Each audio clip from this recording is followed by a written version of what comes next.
ទី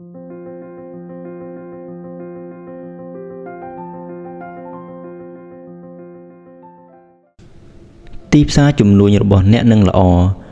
ប្រសិនបើសេវាកម្មឬផលិតផលរបស់អ្នកល្អទីផ្សារជំនួញរបស់អ្នកនឹងមិនសូវល្អប្រសិនបើសេវាកម្មឬផលិតផលរបស់អ្នកមិនសូវល្អហើយទីផ្សារជំនួញរបស់អ្នកនឹងដួលប្រសិនបើអ្នកមិនខ្វល់ពីសេវាកម្មឬផលិតផលរបស់អ្នក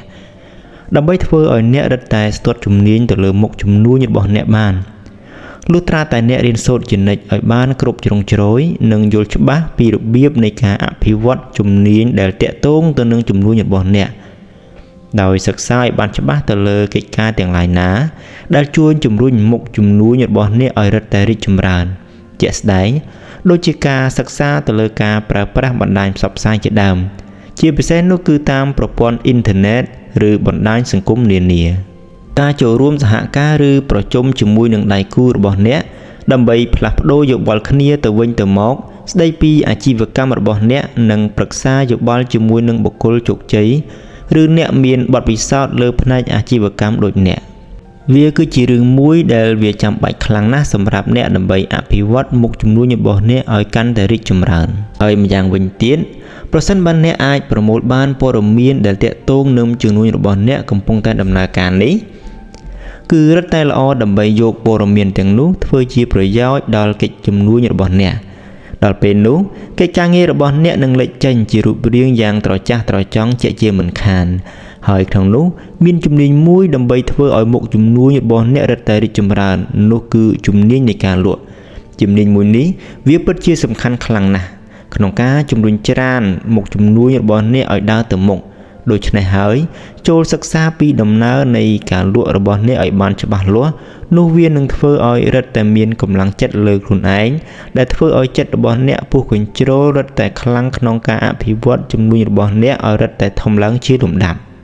បើគិតជាមធ្យមអ្នកដែលមានជំនាញនឹងជាកំពូលអ្នកលក់ក្នុងโลกមានតែ 20% ប៉ុណ្ណោះក្នុងចំណោមអ្នកលក់ទាំងអស់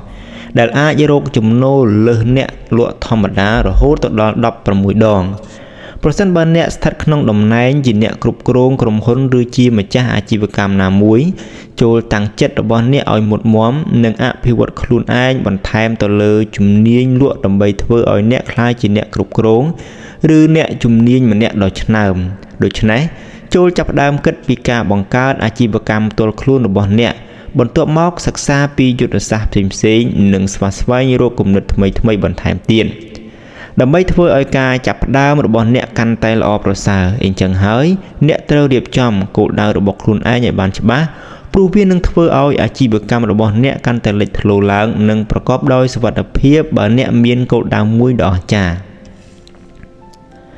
ការយល់ដឹងទូលំទូលាយអំពីអាជីវកម្មរបស់ខ្លួនឯងវាគឺជារបត់មួយយ៉ាងសំខាន់ក្នុងការធ្វើអាជីវកម្មរបស់អ្នករឹតតែមានលំនឹង